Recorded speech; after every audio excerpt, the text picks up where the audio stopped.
asaaskii dunida iyo anigu dumar baan ahaa warshadii aadmigiyo odobkii noloshaan ahaa hayashe inan raago xergiyo waxaan ahay dacwo ee baan kaa tabanaya urkaan ku qaaday iyo waxaan fool arame koloon dhibaatada kugu umulay waraadada igu macaan anqari waxaan kaaga dhigay asluubta wanaagsan iyo anshaxa dhaqankiyo idlaha akhlaaqda maxaan ku baray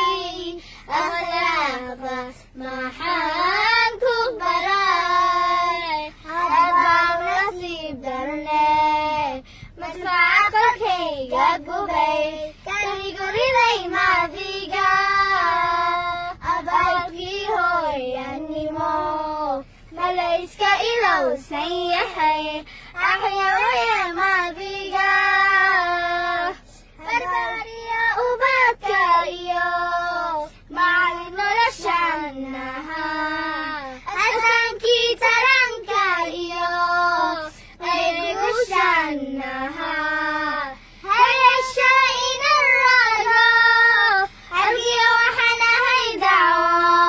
eed baan kaa tabanaya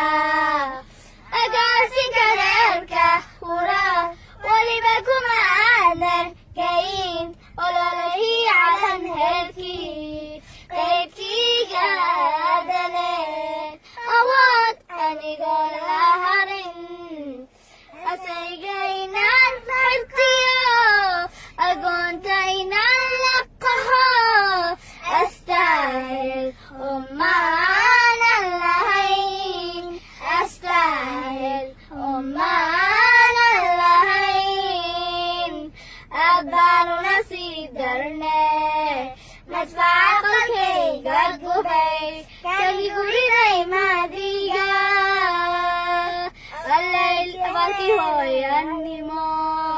malayska ilowsan yahay axyawaya